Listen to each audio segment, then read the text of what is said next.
fork? A fork is simply when a single piece attacks two pieces at the same time, and usually the pieces being forked are higher value than the forking piece. The knight is the best piece for forks because it has a unique L-shaped movement, which allows it great mobility and chances for forks. You can also fork with literally any other piece like a bishop, queen, rook, pawn, even the king. Pin. A pin is a tactic where you attack a lower value piece. However, the lower value piece cannot move because it would expose a higher value piece, which would be really bad. There are two types of pins in chess. First is a relative pin. Basically, in this type of pin, you theoretically could move the piece. However, that would be dumb because you would just lose a high value piece. The second is an absolute pin where you cannot move the piece. This is because it would expose the king to check, which is illegal in chess. Skewer. A skewer is basically like the opposite of what a pin is. Basically, you attack a high value piece like the king, and once it moves, it exposes a lower value piece which you can take. This usually happens with the king, but could technically happen with any piece. However, a king is most common. Discovered attack. A discovered attack is when after you move a piece, it gives clearance for another piece. Basically, in this example, say you wanted to win a pawn, you could simply take the pawn over here as they cannot take the bishop back, because they would lose the queen. And after the queen moves, you simply go back with the bishop.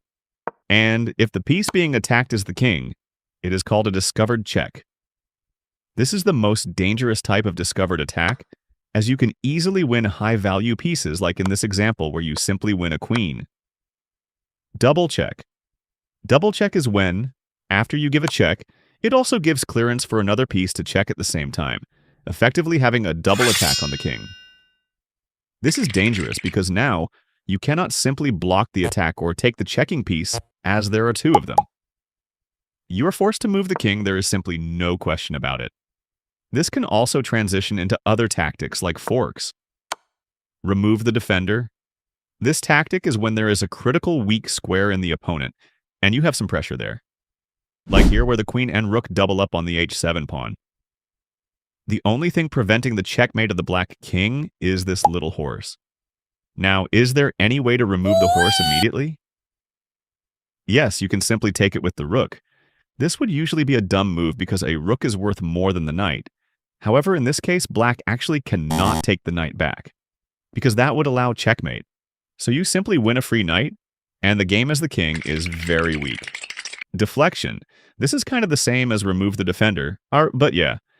So basically this means to deflect a defending piece off a critical square, and thereby allowing you to attack.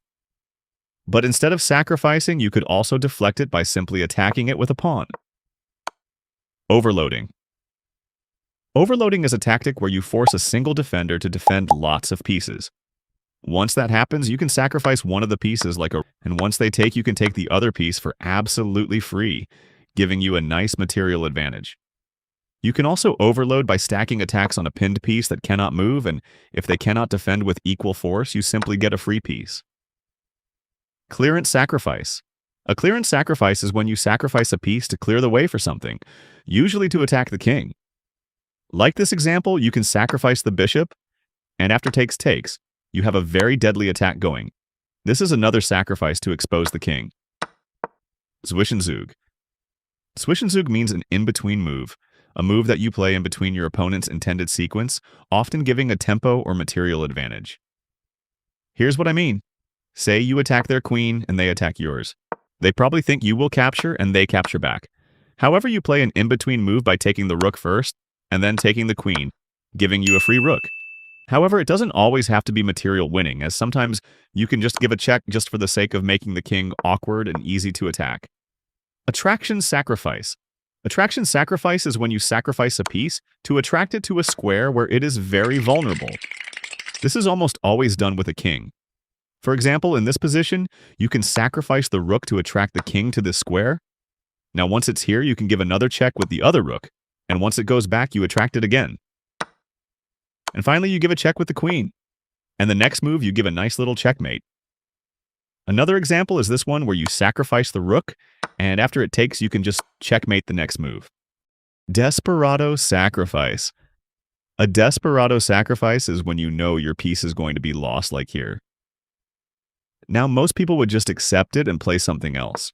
However, there is actually a better move. Basically, if you know you can't save a piece, you better lose it taking a pawn than just not, right? At least you lose 2 points instead of 3, which is nice. Another example is here where you sacrifice the queen for a rook, as the queen is trapped. Under promotion. Now this is quite simple yet also kind of complicated. Basically, in this position, your pawn is about to promote. There is nothing stopping you. However, as you promote to the queen and wait for them to resign, you suddenly get hit with the stalemate screen. Okay.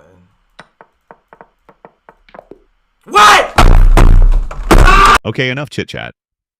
Basically, it means if you were to promote to a queen, it would be stalemate or some undesirable consequence.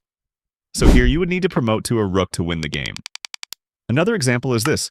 If you just promoted to a queen, it would be a draw. However, promote to a knight, and you win the game. Greek gift sacrifice. The Greek gift sacrifice is a tactical pattern in the middle game that you sacrifice the bishop like this. Remember, you need to have a knight here and a queen here and nothing defending the h7 pawn except the king. Now, once they take you check with the knight, and if they go back, you go here with the queen, threatening a dangerous checkmate. However, they could choose to go outside, and after that, well, just attack. I don't know, they are in the open. You could use pawns, and they can't even go back to safety. Zugzwang. A Zugzwang is a situation where every move your opponent plays would worsen their position. They would be better off skipping the turn. This could also happen to you too, like here, where you would like to not move and force the king here so you could promote. However, it's your move, and the only square to defend the pawn is here, and that leads to a stalemate. Zugzwangs basically only happen in the endgame. As in the middle game, there are a lot more pieces to move. To have a better chance of getting Zugzwang in the endgame, you can try to have as many waiting moves as possible by not pushing pawns all the way or having pieces that can lose a tempo, like a bishop instead of a knight, which cannot. Triangulation. Triangulation is an endgame tactical motif where you move your king in a triangle to lose a tempo. Basically, in this position, it looks as if you are in Zugzwang, because any move you play, you are just blockaded and you are forced to defend this pawn. However, this is not the case, as a king can actually lose a tempo. This is done by moving an odd number of squares in a triangle like so. Now we reach the same position with black to move instead, which allows us to win the game easily. Well, I really hope you enjoyed this video. If you did, be sure to hit the like and subscribe button, as only 3% of you guys are actually subscribed. And as always, thanks for watching.